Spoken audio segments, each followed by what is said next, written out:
ஒருத்தன் என்ன பண்ணுறான், பஸ்ஸில் ஏறுறான். அந்த பஸ்ஸு ரொம்ப கூட்டமாக இருந்துச்சு. சரின்னு அவனுக்கு அன்றைக்கி உடம்பு வேற சரியில்லை. சரி என்ன பண்ணு சொல்லிட்டு அப்படியே நின்றுக்கிட்டே வந்தான். அடுத்த ஸ்டாப் வந்தோடனே கொஞ்சம் பேர் இறங்கிட்டாங்க. இவனுக்கு ஒரு சீட்டு கிடச்சிது. சரின்னு சந்தோஷமாக போய் அந்த சீட்டில் உட்காந்தான். அந்த சந்தோஷம் அவனுக்கு ரொம்ப நேரம் நினைக்கல. பார்த்தா என்னன்னு பார்த்தா பக்கத்தில் உட்காந்தவன் நல்லா குடிச்சிட்டு வந்திருப்பான் போல இருக்கு. இவன் மேலே மேலே சாஞ்சி படுத்துக்கிட்டே இருந்தான். அவன் ஸ்டாப் வர அதே மாதிரி படுத்துக்கிட்டே இருந்தான். இவனுக்கா அந்த வாடை ஒரு மாதிரி கொமட்ராப்பில் இருந்துச்சு. என்ன பண்ணுறதுன்னு தெரியாமல் தடுமாறிட்டு இருந்தான். அப்போ என்ன ஆச்சுன்னா நம்ம ஸ்டாப்பு வந்துருச்சு.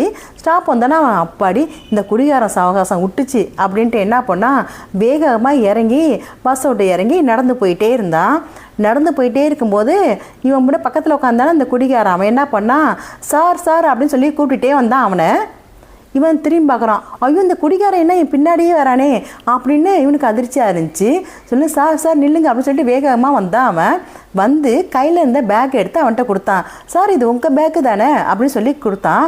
கொடுத்துட்டு இனிமேல் நிதானமாக இருங்க சார், பேக் அங்கே வச்சுட்டு வந்துட்டீங்க அப்படின்னு சொல்லி கொடுத்துட்டு அந்த குடிகாரன் போயிட்டான். இவனுக்கு அப்போ தான் தெரியுது அந்த பேக்கில் 5 லட்ச ரூபா கேஷ் வச்சுருக்கான்.